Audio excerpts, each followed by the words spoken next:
Hi friends, welcome back to JNT Updates.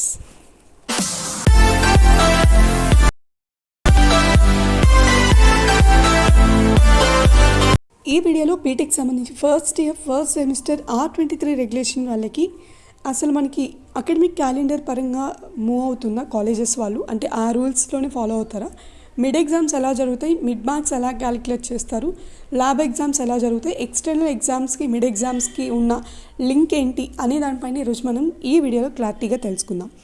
ఇక్కడ వచ్చేటప్పటికి మనకి ప్రతి సెమిస్టర్లో మిడ్ ఎగ్జామ్స్ 2 జరుగుతాయి.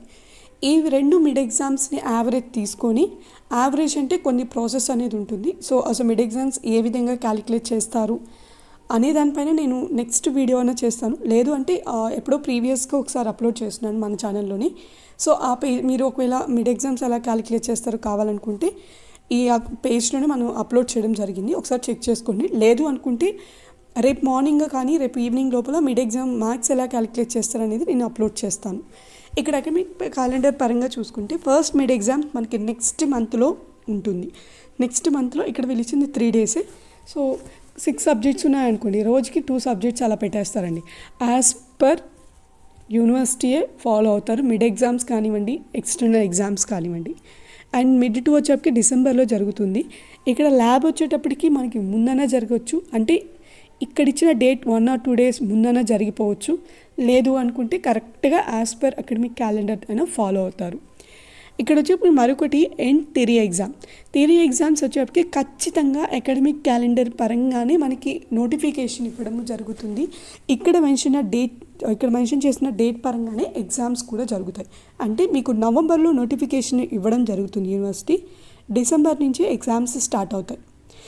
దీంట్లో మాత్రం ఎటువంటి చేంజ్ అనేది ఉండదు. ఇక్కడ వచ్చేటప్పటికి మీరు రాసేది 70 marks external exam, 30 marks mid exam. నేను మళ్ళీ చెప్తున్నాను, మిడ్ ఎగ్జామ్స్ లేక టిల్ నౌ ఎక్స్టర్నల్ ఎగ్జామ్స్లో జస్ట్ ఇంటర్నల్ ఎగ్జామ్స్ లేక ఇప్పటికీ సప్లీలు రాసే అన్నవాళ్ళు ఉన్నారు, అక్క వాళ్ళు ఉన్నారు. ఎందుకు చెప్తున్నానంటే ఎటువంటి పరిస్థితుల్లో అయినా మీరు ఒకవేళ ఏదో ఎక్కువ పెద్ద రీజన్ ఉండి మీరు మిడ్ ఎగ్జామ్ అటెంప్ట్ కాకపోతే మీ కాలేజ్ వాళ్ళ దగ్గర పర్మిషన్ తీసుకొనైనా మీ వరకు సపరేట్గా మిడ్ ఎగ్జామ్ కండక్ట్ చేసేటట్టైనా చేసుకోండి. మిడ్ ఎగ్జామ్ మార్క్స్ లేవు, మనం ఒక్క మిడ్ ఎగ్జామ్ కూడా మిస్ చేసాము అంటే మాత్రం ఇంటర్నల్ మార్క్స్ మీద ఎఫెక్ట్ అయ్యి ఎక్స్టర్నల్ ఎగ్జామ్ రిజల్ట్స్ మీద మీకు టోటల్ ఎఫెక్ట్ అనేది కనిపిస్తుంది. రిజల్ట్స్ వచ్చిన తర్వాత, రిజల్ట్స్ వచ్చాక మనం బాధపడడంలో ఎటువంటి ఏమీ ఉండదు. కాబట్టి జాగ్రత్త పడండి. సో దయచేసి ప్రతి మిడ్ ఎగ్జామ్కి అటెంప్ట్ అవ్వడానికి అయితే మ్యాక్సిమం ట్రై చేయండి. బాగా ప్రిపేర్ అవ్వండి. ఫస్ట్ ఇయర్లో మాత్రం మ్యాక్సిమం సప్లీలు లేకుండా ట్రై చేయండి.